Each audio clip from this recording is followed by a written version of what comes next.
what's going on? Jay Randall here. Hey, I got a nice little tip for you for sturgeon fishing. If you're ever thinking about going, enjoy this little video. This is Steve Carroll on the Jackson team, who lives up in Boise, always fishes up there. This is a great little tip on how to rig pickled herring and not lose your bait. Enjoy the video. So I like to use this smelt, and what I'm going to do is I'm going to take this 8/0 circle hook and I'm going to come through the skull plate so that the hook point lays just like that. To do that, just take the hook, come down through the skull, out the front, so you've got something that looks like that, and that skull plate will hold that shank, that hook, in a position that's very aggressive, and it's going to cause the hook not to foul within the bait. Now what we do is we half hitch it. To half hitch it, you just take your fingers like this and roll them in a loop, and then drop the tail through.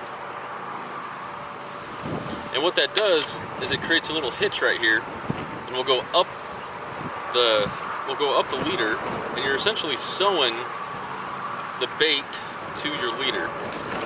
It's going to be very difficult for fish to pull this off. The only way it's going to get pulled off is if you've got some trash fish picking at it. So the last thing we want to do is we don't want this to spin in the current. So we're going to clip the tail off so that we've got more scent coming out of the bait, as well as making it more dynamic, more hydrodynamic in the water, so it doesn't want to spin. So there we go. We've got our really aggressive hook point prepared. We've got our bait hitched up. We're going into a 1/0 swivel with a Palomar knot here, and we've got a Sturgeon's loop right here. This knot here is just a snell knot.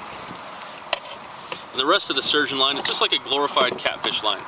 So you've got a little bead here to protect the knot so that you're not banging the knot on the rocks that we're fishing in. And then you got a sinker slider that's required by regulations here. We've got a 50-pound main line with a 40-pound dropper line. There's a 10-pound requirement difference between your main line and your dropper line. So if you do get snagged, you're going to most likely lose your weight and bring up the rest of the gear, so you don't leave ghost gear out there for sturgeon to ingest later. We're going to use a cannonball sinker because there are some bigger river stones down there, and this seems to hold very well in that type of bottom. So with that being said, I'm just going to go ahead and cast this out and wait.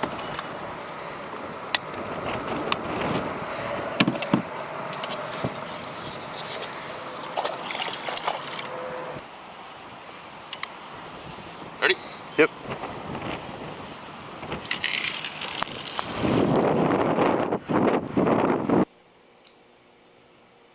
Hey everybody, hope you enjoyed the video. More to come.